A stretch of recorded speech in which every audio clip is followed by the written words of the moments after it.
नमस्ते साथियों, कैसे हैं आप लोग। आशा करता हूं कि आप लोग ठीक तरह से होंगे और अपना अध्ययन ठीक तरह से कर रहे होंगे। भारतीय इतिहास की यात्रा का यह 101वां व्याख्यान है और इसके अंतर्गत हम गांधीवादी युग के बारे में अध्ययन करेंगे। महात्मा गांधी के कार्यों को समझने का प्रयास करेंगे। इनके कार्यों के द्वारा जो भारत में परिवर्तन हुए उनके बारे में समझने का प्रयास करेंगे। साथ ही इनके समय में हुए अन्य परिवर्तनों को भी समझने का प्रयास करेंगे। इस तस्वीर में आप देख रहे होंगे कि ब्रिटेन के राष्ट्रपति जो कि भारत की यात्रा पर आए हुए हैं और हम देख सकते हैं कि यह वही ब्रिटेन है जिसके यह राष्ट्रपति हैं। इसके द्वारा भारत पर 200 साल तक भारत को उपनिवेश बना के रखा गया है, इसको गुलाम बना के रखा गया है और जो महात्मा गांधी के आगे इस प्रकार नतमस्तक हैं। अतः इनकी ख्याति को आप समझ सकते हैं कि किस प्रकार की ख्याति महात्मा गांधी जी के द्वारा रखी गई थी और यहाँ से हम समझने का प्रयास करते हैं।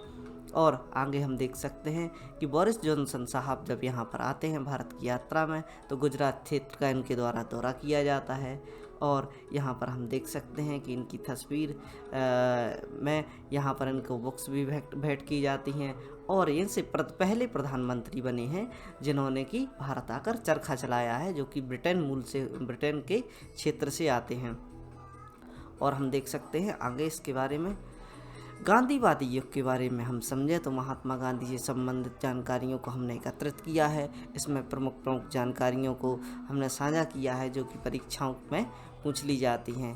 पहले हम समय देखते हैं कि गांधीयन युग का जो समय है 1915 से 1916 के बीच ही प्रारंभ हो जाता है, जब यह अपना कार्य भारतीय क्षेत्र में प्रारंभ करते हैं और इसे गांधीवादी युग को 1917 से प्रारंभ माना जाता है। 9 जनवरी 1915 को महात्मा गांधी दक्षिण अफ्रीका से भारत लौटते हैं, यानी इसके पहले जो कार्य कर रहे थे वह भारत से बाहर कार्य कर रहे थे। अफ्रीका में इनके द्वारा काले गोरे की नीति के विरुद्ध आंदोलन चलाया गया था। इसके लिए साउथ अफ्रीका में इन्हें झुल्लू पुरस्कार दिया गया था एवं इनकी पत्नी के लिए कीमती हार लोगों के द्वारा, वहाँ के लोग जिनको स्वतंत्रता प्राप्त कराई जाती है काले गोरे के भेद से, तो उनके द्वारा एक गिफ्ट दिया जाता है जो कि अफ्रीका से एक हार गिफ्ट किया जाता है इनकी पत्नी के लिए। लेकिन इसके लिए इतनी एक्सपेंसिव गिफ्ट के लिए जो कि उसके लिए यह अस्वीकार कर देते हैं। आगे देखते हैं गांधी जी के राजनीतिक गुरु गोपाल कृष्ण गोखले थे, यानी हम देख सकते हैं कि राजनीतिक गुरु यानी इनको जो राजनीति की शिक्षा है वह गोपाल कृष्ण गोखले द्वारा दी गई थी। 1916 में गोपाल कृष्ण गोखले का निधन हो जाता है और यह बहुत दुखी होते हैं। इसके बाद हम देख सकते हैं इन्होंने भारत को भारतीय स्वतंत्रता दिलाकर पूरी दुनिया में जनता के नागरिक अधिकारों एवं स्वतंत्रता के प्रति आंदोलन के प्रति लोग प्रेरित किया। यानी यहाँ से हम देख सकते हैं कि महात्मा गांधी केवल भारत के लोगों के लिए प्रेरणा के स्रोत नहीं बने, अपितु भारतीय स्वतंत्रता संग्राम में आज़ादी दिलाकर पूरी दुनिया के लिए इन्होंने नागरिक अधिकारों एवं जो कि नागरिकों के अधिकार होते हैं, जो ह्यूमन राइट का वॉयलेशन जो इंडिया में हो रहा था, साथ ही विदेशों में जो ह्यूमन राइट्स के वॉयलेशन होते हैं उनसे अग्रसर कराया तथा उनको स्वतंत्रता प्राप्ति के आंदोलन के प्रति प्रेरित किया।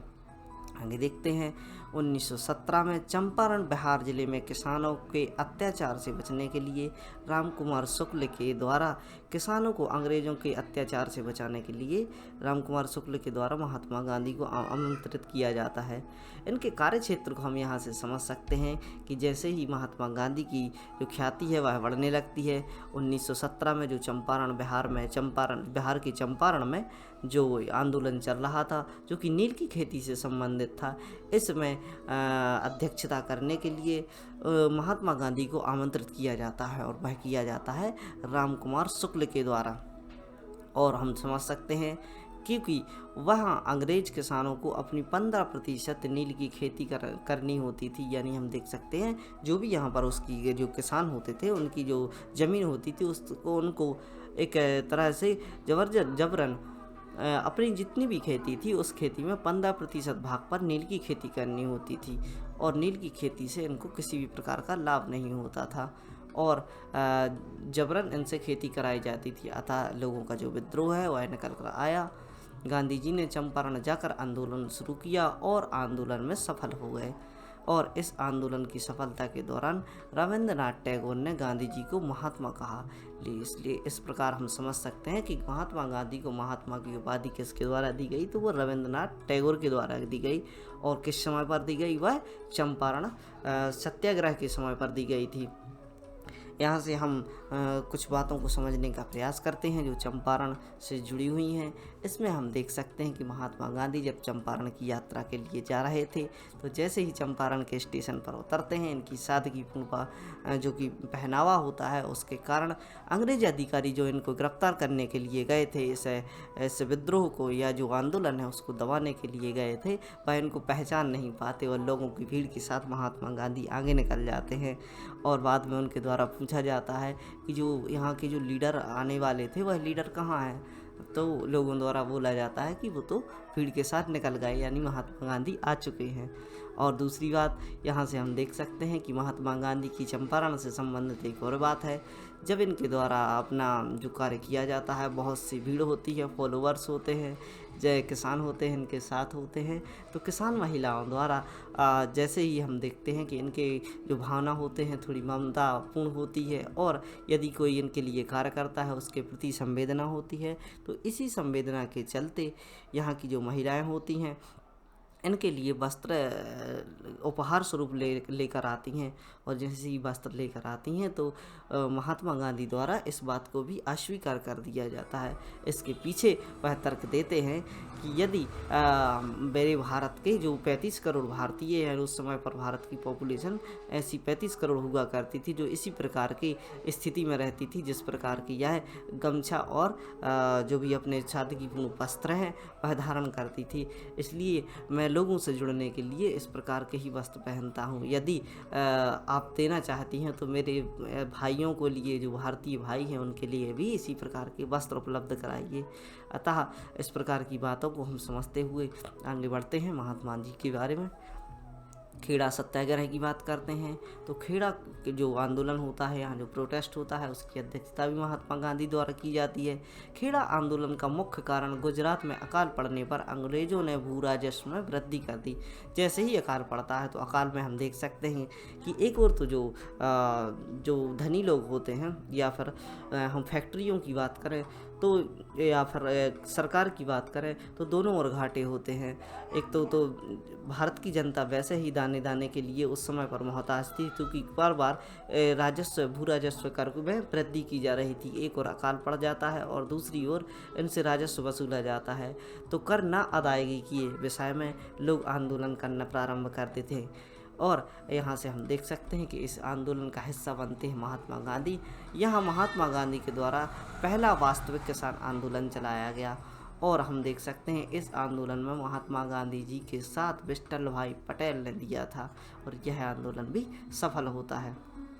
आगे देखते हैं, यह जो बोरिस जॉनसन की तस्वीर है जो कि भारत की यात्रा के समय ही ली गई है, और हम देख सकते हैं कि भारत में चल रहे बुलडोजर विवाद के कारण यह बहुत चर्चाओं में बने हुए हैं। और जो जेसीबी कंपनी की जो भी यहाँ पर फैक्ट्री का उद्घाटन होना था, या यहाँ पर ब्रिटेन की जो कंपनी है वह स्थापित होनी थी, तो उसके लिए इनके द्वारा यह तस्वीर खिंचवाई गई, चूँकि इनको इस प्रकार की जानकारी नहीं थी कि भारत में बुलडोजर को लेकर विवाद चल रहा है।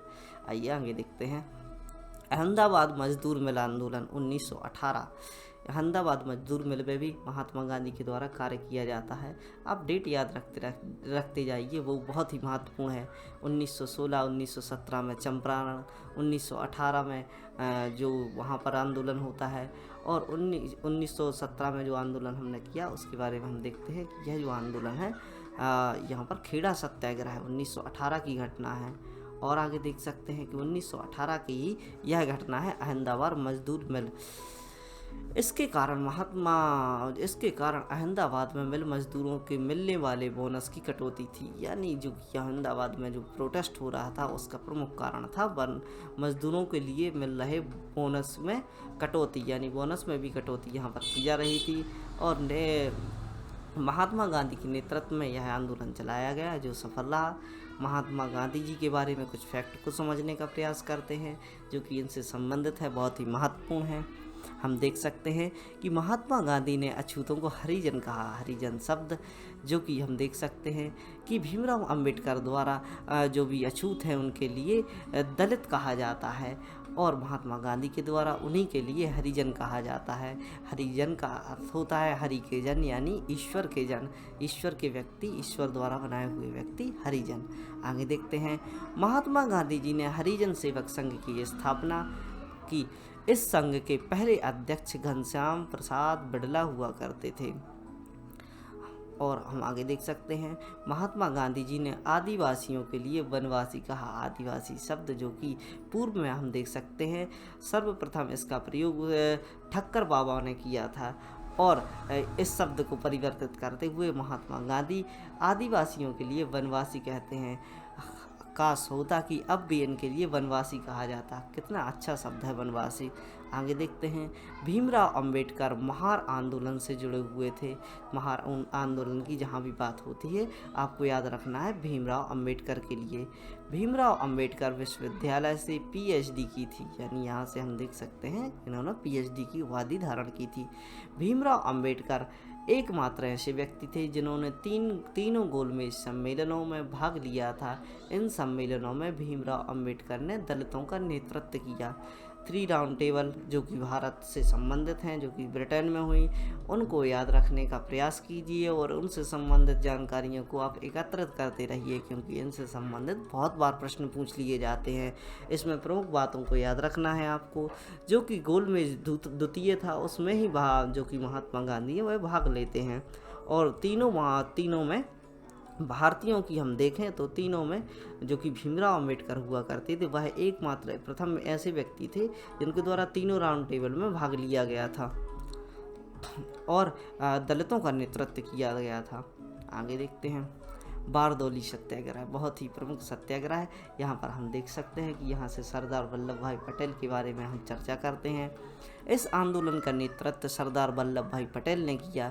जब बारदौली में भू राजस्व में वृद्धि की गई, भू राजस्व में वृद्धि के कारण यहाँ की जनता परेशान थी, तब सरदार वल्लभ भाई पटेल के नेतृत्व में यह आंदोलन चलाया गया और आंदोलन सफल भी हुआ। इसी अवसर पर बारदौली की महिलाओं की ओर से महात्मा गांधी ने वल्लभ भाई पटेल के लिए सरदार की उपाधि दी।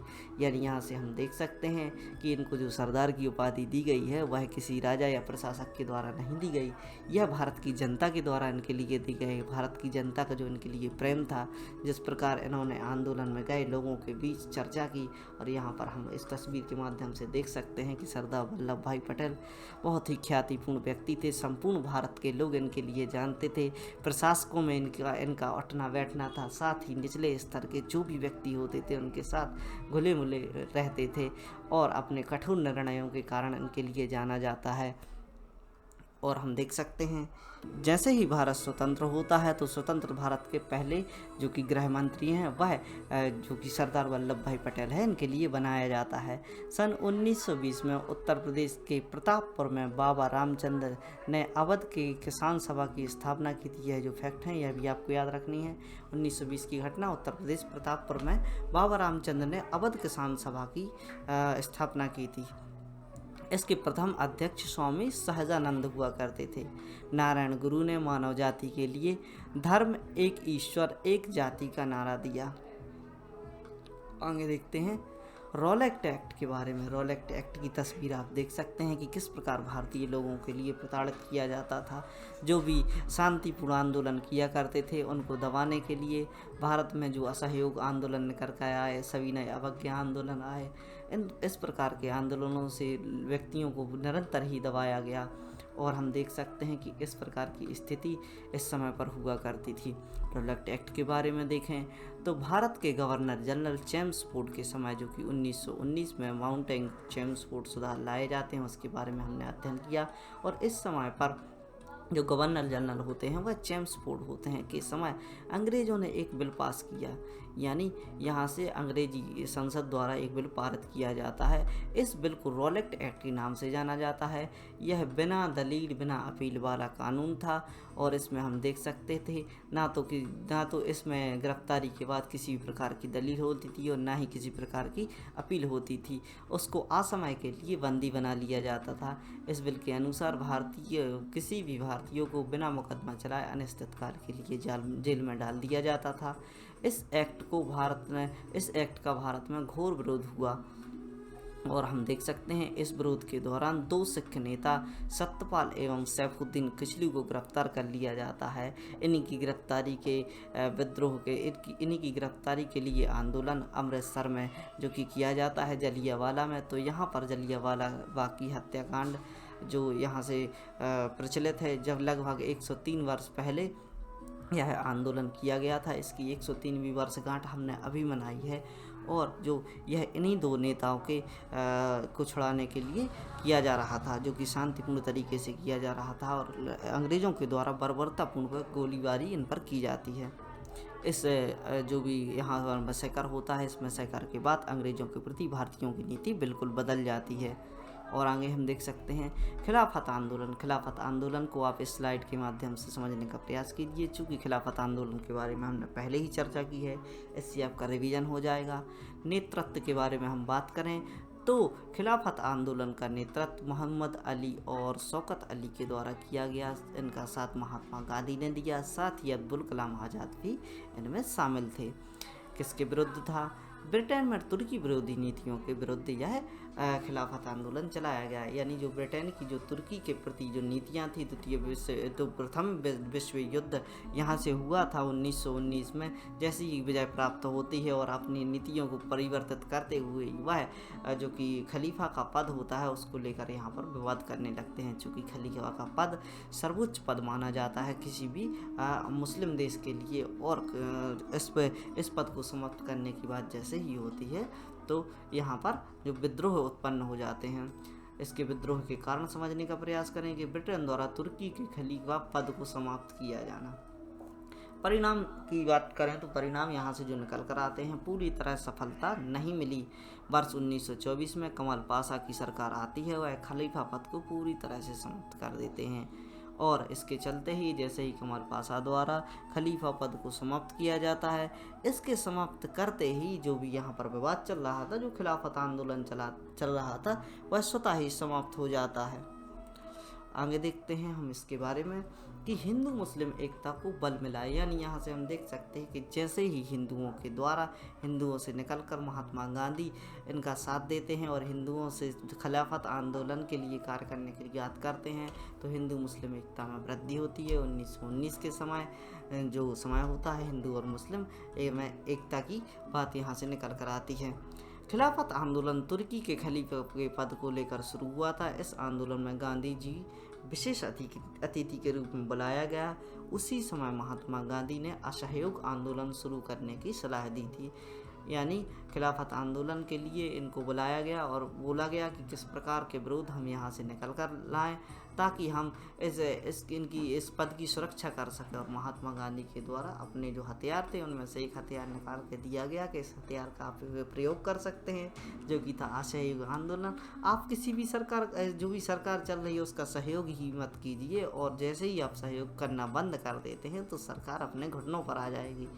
और इस प्रकार की बातों को देखते हुए अपने मुन्ना भाई MBBS में जो महात्मा गांधी की आइडियाज़ हैं उनको देखा हुआ किस प्रकार की बातें वो करते हैं और वो सफल रहते हैं। तो इसी प्रकार की बात महात्मा गांधी जी किया करते थे और इनके आइडियाज़ के बारे में हमने बहुत अच्छे से समझा है।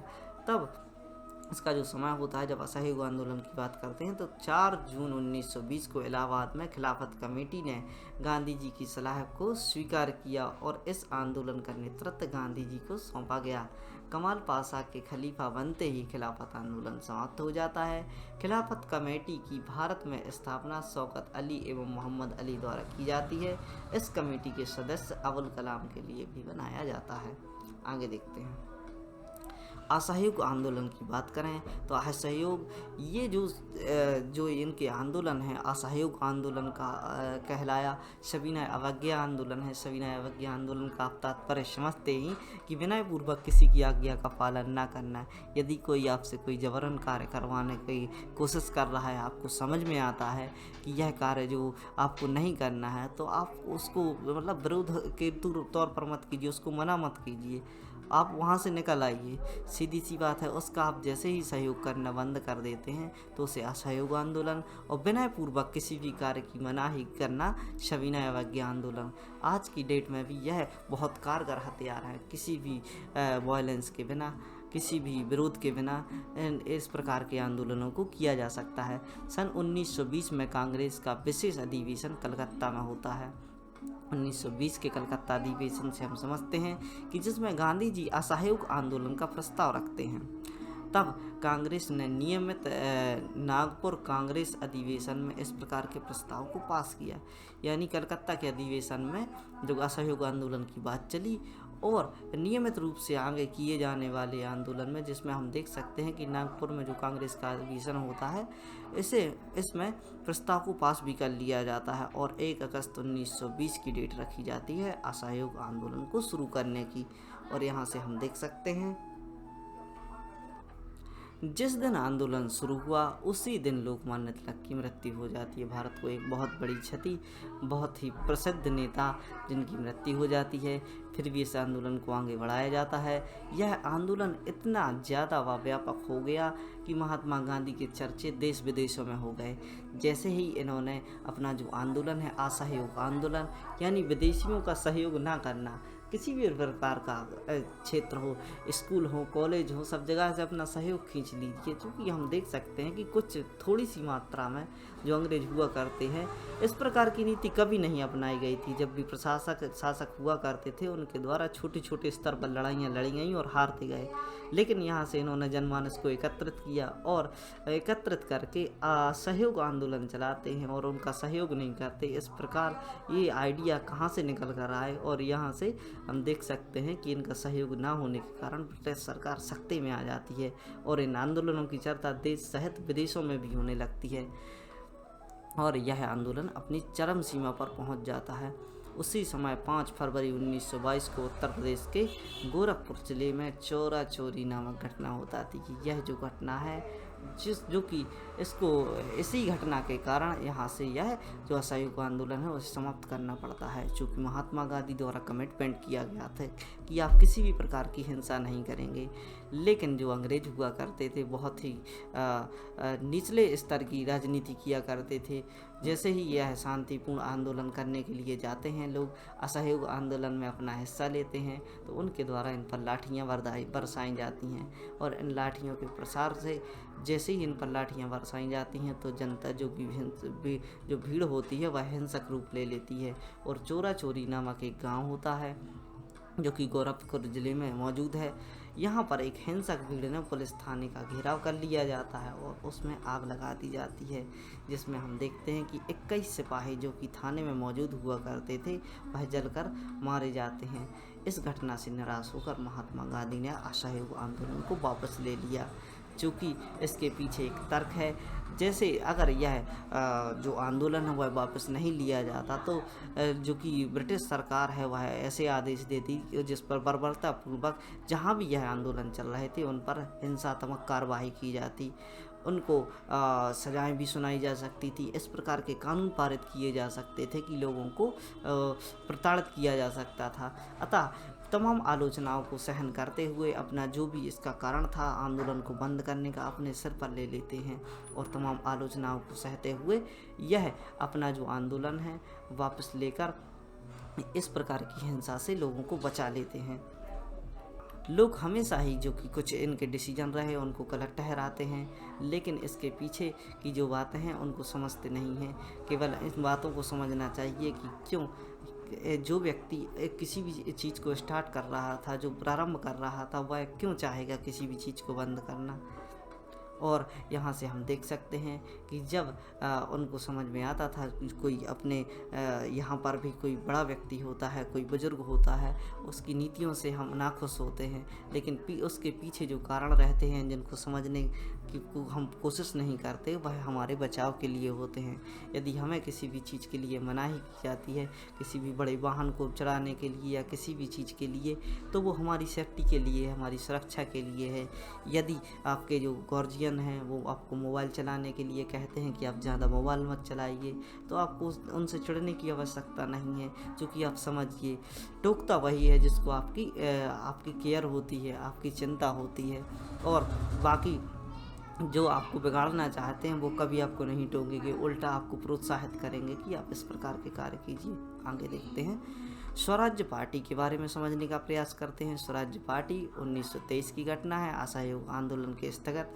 यानी यहाँ से हम देख सकते हैं कि हमारे जो कुछ नेता हुआ करते थे, ओजस्वी नेता, इनके द्वारा स्वराज्य पार्टी की स्थापना इस प्रकार की जाती है कि जैसे ही 1920 में जो चोरा चोरी कांड होता है, उस चोरा चोरी कांड के बाद जैसे ही यहाँ से हम समझते हैं कि महात्मा गांधी जी द्वारा यह जो आंदोलन है वह वापस लिया जाता है। अतः जो भारत के लिए जो ख्याति प्राप्त हो रही थी, जो रिजल्ट निकल कर आ रहे थे, एकदम से बंद हो जाने के कारण यह चिंतित हो जाते हैं कि हम भारत उसी स्थिति में ना पहुँच जाए। और इनके द्वारा जो कार्य किए जाते हैं, जिनमें पंडित मोतीलाल नेहरू होते हैं, जो कि जवाहरलाल नेहरू के पिता थे, और चित्तरंजन दास के द्वारा स्वराज्य पार्टी की स्थापना की जाती है। आगे देखते हैं, झंडा सत्याग्रह। गांधी जी को पिंगली वेंकैया ने झंडा सौंपा, यानी पिंगली वेंकैया जो हुआ करते थे, इनके द्वारा गांधी जी को झंडा सौंपा जाता है, जो कि थोड़े से परिवर्तन के बाद भारत का जो कि राष्ट्रीय ध्वज बनता है। अंग्रेजों ने इस झंडे पर प्रतिबंध लगा दिया और इसके विरोध में झंडा सत्याग्रह शुरू किया गया। जैसे ही झंडा सौंपा जाता है तो आइकॉनिक तौर पर जगह जगह पर झंडे लगाए जाते हैं और इन झंडों का विरोध ब्रिटिश की सरकार के द्वारा किया जाता है और यहाँ से झंडा विद्रोह प्रारंभ हो जाता है। इसी के समय सरदार वल्लभ भाई पटेल ने नागपुर चलो का नारा दिया था। आगे देखते हैं, यहाँ से हम देखते हैं साइमन कमीशन। साइमन कमीशन प्रमुख घटना है जो कि महात्मा गांधी के समय के अंतर्गत ही आती है। सन 1927 में सर साइमन की अध्यक्षता में साइमन कमीशन का गठन किया जाता है, जिसमें कोई भी सदस्य भारतीय नहीं था और यही कारण था साइमन कमीशन के विरोध का कि कोई भी भारतीय सदस्य नहीं था और भारतीयों के लिए कानून बनाया जाना था। चूँकि इसको 1929 में लाना था और 1927 में यह टपक आया और इसी कारण इसका विरोध यहाँ से किया जाता है। तब भारतीयों ने इसका विरोध किया। जब अगस्त 1923 को यह बम्बई पहुँचा तो भारतीयों ने इसका घोर विरोध किया। इसके विरोध में काले झंडे दिखाए साइमन कमीशन वापस लाओ का नारा दिया गया। जब यह अगस्त 1923 में बम्बई पहुंचता है तो भारतीयों के द्वारा इसका विरोध किया जाता है। इसके विरोध में काले झंडे दिखाए जाते हैं, साइमन वापस जाओ के नारे दिए जाते हैं। जब यह आंदोलन भारत के किसी भी क्षेत्र में पहुंचा तो वहां से इनके खिलाफ विरोध प्रकट हुए। इसके विरोध में पुलिस ने लाठीचार्ज की गई और इसी लाठीचार्ज में हम देख सकते हैं भारत के एक प्रमुख नेता लाला लाजपत राय को लाठीचार्ज होने के कारण इनके सर पर एक लाठी लग जाती है और इस प्रहार से इनकी मृत्यु हो जाती है। अतः यहीं से हम देख सकते हैं इन्हीं की मौत का बदला लेने के लिए जब भगत सिंह जो कि इनके जो ब्रिटिश अफसर सैंडर्स को गोली चलाते हैं तो पूरे देश में इसकी चर्चा होती है कि इनकी मौत का बदला लिया गया है।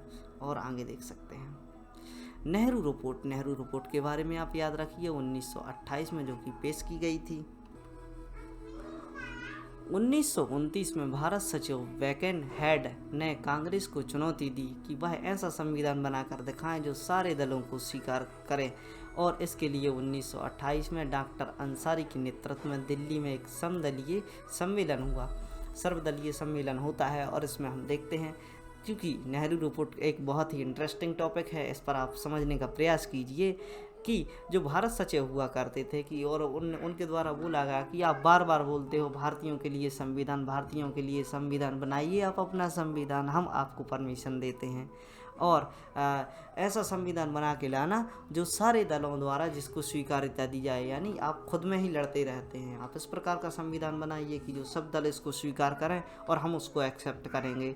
और चैलेंज के अनुसार हम देखते हैं कि इसको भारत के द्वारा इसको स्वीकार किया जाता है और 1928 में डॉक्टर अंसारी के नेतृत्व में एक मीटिंग बुलाई जाती है जिसमें सभी दलों को सम्मिलित होने की बात की जाती है। इसी सम्मेलन में पंडित मोतीलाल नेहरू की अध्यक्षता में नेहरू रिपोर्ट प्रस्तुत की जाती है। जवाहरलाल नेहरू के पिताजी पंडित मोतीलाल नेहरू के द्वारा अपनी रिपोर्ट पेश की जाती है जिसमें संविधान का एक खाका होता है। नेहरू समिति के अध्यक्ष मोतीलाल नेहरू एवं सचिव जवाहरलाल नेहरू बन गए थे।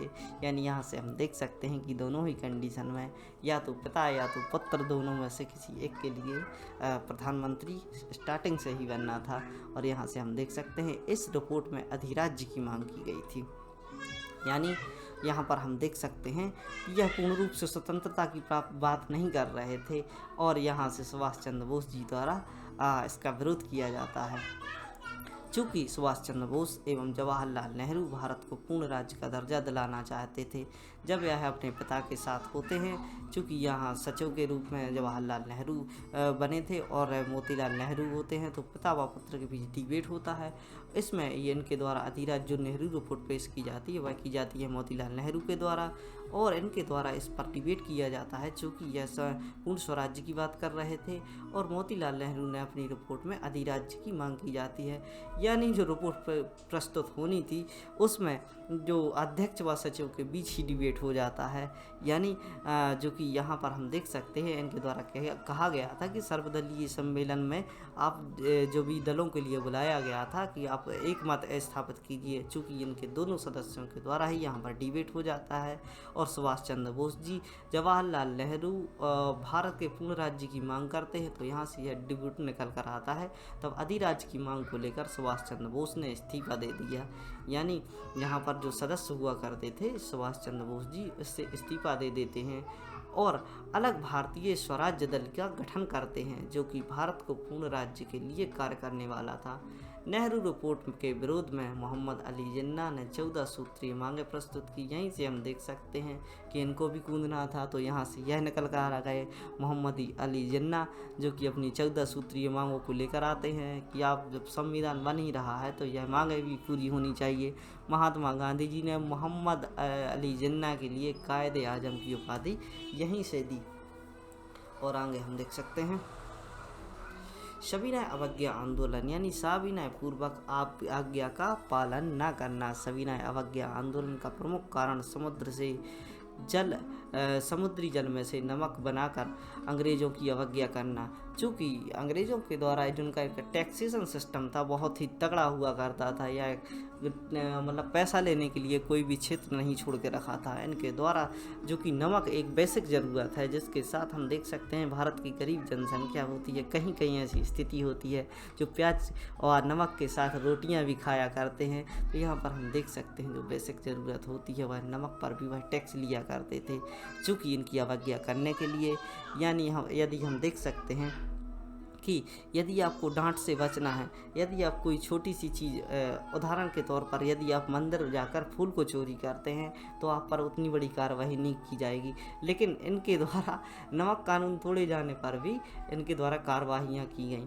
और हम देख सकते हैं कि सविनय अवज्ञा आंदोलन में यहाँ पर इनकी आज्ञा का पालन न करना चाहिए, क्योंकि यहाँ पर हम देख सकते हैं नमक के लिए जो टैक्स लिया जाता था उसको टैक्स की न अदायगी के लिए इनके द्वारा यह नमक सत्याग्रह चलाया जाता है। क्योंकि उस समय समुद्र के जल से जो नमक बनाने का अधिकार था वह केवल अंग्रेज़ों के पास हुआ करता था, कोई भी भारतीय नमक नहीं बना सकता था। इस कानून को तोड़ने के लिए महात्मा गांधी ने साबरमती आश्रम से अपने 78 अनुयायियों को लेकर पैदल यात्रा की तथा दांडी की ओर प्रस्थान किया। इस दौरान महात्मा गांधी ने कुल 24 दिनों में 12 मार्च से लेकर 5 अप्रैल तक 240 मील की यात्रा कर रुकते हुए, लोगों को एकत्रित करते हुए, जागरूक कराते हुए, सविनय अवज्ञा आंदोलन का प्रचार करते हुए दांडी पहुँचे। महात्मा गांधी ने 6 अप्रैल को समुद्र जल से नमक बनाकर नमक कानून तोड़ा। 6 अप्रैल को आप याद रखिए। महात्मा गांधी जी दांडी यात्रा की तुलना सुभाष चंद्र बोस ने नेपोलियन की एल्बा से पेरिस अभियान को किया। इतिहास में एक घटना एल्बा से पेरिस जाने की होती है, वह इसी प्रकार की होती है। अतः सुभाष चंद्र बोस के द्वारा अपना जो IR हुआ करता था, अंतर्राष्ट्रीय संबंध हुआ करते थे, बहुत ही तगड़ा हुआ करता था। ICS की परीक्षा इनके द्वारा ही पास की गई थी और इसकी नौकरी को छोड़कर यह भारत में भारत की स्वतंत्रता के लिए कार्य कर रहे थे। बहुत ही ज्ञानवान, बहुत ही महान पर्सनालिटी, उनके बारे में हम सेपरेट लेक्चर में समझने का प्रयास करेंगे। सुभाष चंद्र जी बोस के बारे में महात्मा गांधी ने इनकी तुलना नेपोलियन की एल्बा पेरिस यात्रा अभियान से करते हैं। नमक कानून तोड़ने के अपराध में महात्मा गांधी को 24 अप्रैल 1930 को गिरफ्तार कर लिया गया। चूँकि हम देख सकते हैं कि बंदर से फूल चुराने जैसी एक बात जो कि नमक कानून को तोड़ना था, तो इस पर भी अंग्रेजों द्वारा कार्रवाई की जाती है। 14 चूँकि इनकी अवज्ञा हो रही थी, किसी के इनका जो कानून हुआ करता था उसका अनुपालन हो रहा था, तो 14 अप्रैल 1930 को यह जो कार्य करते हैं, यह गांधी जी की गिरफ्तारी करा देते हैं। इसी दौरान गांधी जी ने घोषणा की धराझड़ा नामक कारखाने पर धावा बोलेंगे, यानी जो धराझड़ा कारखाना हुआ करता है यहाँ पर हम आंदोलन करेंगे। तो यहाँ से हम देख सकते हैं इसी समय महात्मा गांधी उत्तर पश्चिम प्रांत के कबाड़ियों ने मंगल बाबा के नाम से पुकारा गया। यह जो फैक्ट है आपको याद रखिए। धराझड़ा नामक सत्याग्रह का नेतृत्व सरोजिनी नायडू द्वारा किया गया, यानी सरोजिनी नायडू द्वारा जो चलाया जा रहा था, इसमें शामिल होने की बात महात्मा गांधी जी द्वारा की गई थी। मणिपुर से आप याद रखिए, उत्तर पश्चिम से जो कि उत्तर पूर्व से जो कि क्षेत्र निकल कर आते हैं, जो कि मणिपुर क्षेत्र हुआ करता है, इसको आप याद रखने हैं, क्योंकि उत्तर पूर्व क्षेत्र हमेशा से ही चर्चा में बना हुआ है और वर्तमान में जो कि चीन के जो हिस्से हैं कुछ, यहाँ पर विवाद के कारण उत्तर पूर्व क्षेत्र जो चर्चा में बना रहता है, यहाँ से प्रश्न पूछे जाने की संभावना है। यहाँ पर हमें रानी गाइडिलियो को याद रखना है, जो कि सविनय अवज्ञा आंदोलन कर रही थी। यहाँ पर हम देख सकते हैं इनकी उम्र महज 13 वर्ष की थी और जवाहरलाल नेहरू के द्वारा इनको रानी की उपाधि दी गई थी। इन्होंने नागालैंड की जॉन ऑफ कार्क भी कहा जाता है। नागालैंड की जॉन ऑफ कार्क इन्हीं के लिए कहा जाता है, रानी गाइडिलियो को। महात्मा गांधी के कहने पर सविनय अवज्ञा आंदोलन में महिलाओं को भी शामिल किया जाता है और यहाँ से हम देख सकते हैं कि महिलाओं की प्रेजेंस भारत की आज़ादी के लिए बहुत ही रही है।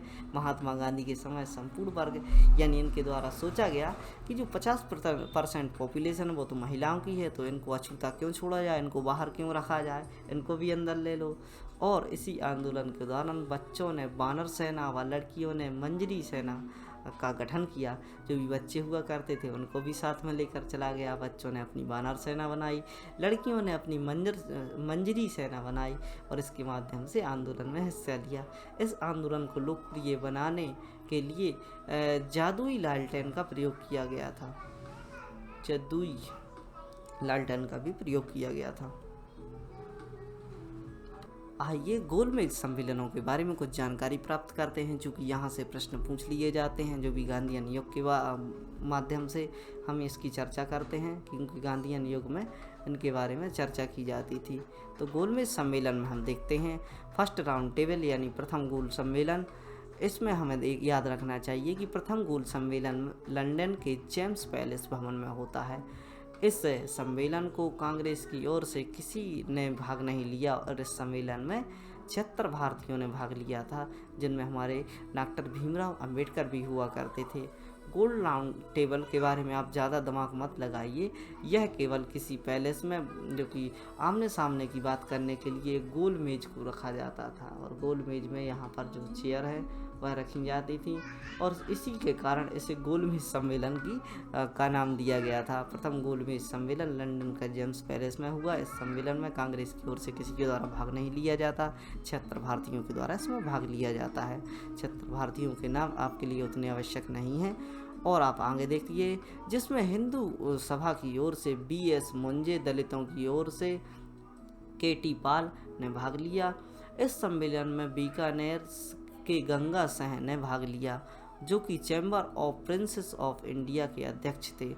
12 नवंबर 1930 से लेकर 11 जनवरी 1931 तक यह कार्य किया गया। द्वितीय गोलमेज सम्मेलन की बात करें तो द्वितीय गोलमेज सम्मेलन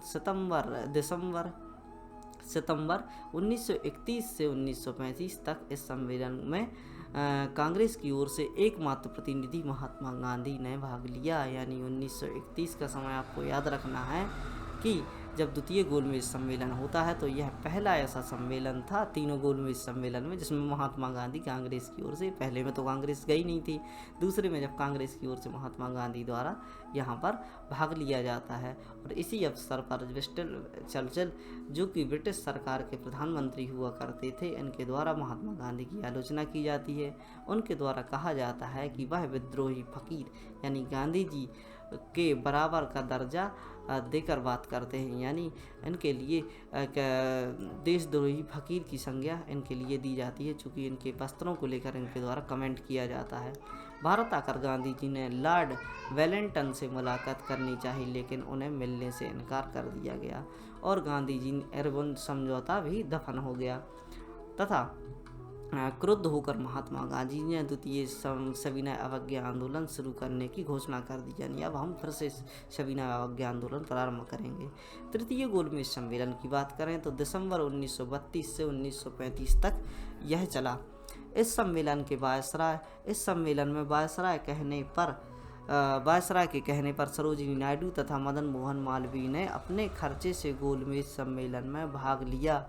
तृतीय गोलमेज सम्मेलन की बात करें तो यहाँ से हम एक बात याद रख सकते हैं कि महात्मा गांधी के लिए द्वितीय गोलमेज सम्मेलन में आमंत्रित किया गया था। उनके लिए एक जहाज़ की व्यवस्था की गई थी जिसका नाम था राजपूताना, और इसमें बैठकर महात्मा गांधी जी जाते हैं। तृतीय गोलमेज सम्मेलन में भी इनवाइट किया जाता है, जो कि सरोजिनी नायडू एवं मदन मोहन मालवीय जी होते हैं। यह अपने खर्चे पर तृतीय गोलमेज सम्मेलन में शामिल होते हैं और सरकार द्वारा इनको किसी भी प्रकार की सहायता नहीं दी गई थी। इस सम्मेलन में दलितों की ओर से भीमराव अम्बेडकर जी गए थे और हमें याद रखना चाहिए कि तीनों सम्मेलनों में भीमराव अम्बेडकर जी हुआ करते। आइए कुछ जानकारी गांधी इरविन समझौते से संबंधित लेते हैं। गांधी इरविन समझौता आपको याद रखना है, इसकी डेट है 5 मार्च 1931। 1931 थोड़ा सा छुप गया है, इसको आपको यहाँ पर मैं लिख देता हूँ। तेज बहादुर सप्रू की मध्यस्थता में, यानी इसकी जो मध्यस्थता है तेज बहादुर सप्रू के द्वारा की जाती है और इनके लिए महात्मा गांधी के लिए तथा इरविन के लिए टेबल पर बैठाकर बात कराने का प्रयास यहाँ पर किया जाता है। इस समझौते में महात्मा गांधी ने इरविन के सामने एक लिखित पत्र व कुछ मांगे रखी। इनमें हम देख सकते हैं इरविन मांग को छोड़कर राजनीतिक बंधुओं को रिहा करने की मांग महात्मा गांधी जी ने सभी मांगों को मान लिया। यानी यहाँ पर हम देख सकते हैं कि इरविन के द्वारा, जो कि यहाँ के वायसरा हुआ करते थे, जो गवर्नर जनरल हुआ करते थे, इनके द्वारा सभी मांगों को स्वीकार कर लिया गया एवं राजनीतिक बंधुओं को रिहा करने की मांग भी इनके द्वारा स्वीकार नहीं की गई एवं सभी प्रकार की जो भी मांगें थी उनके द्वारा स्वीकार कर ली गई थी।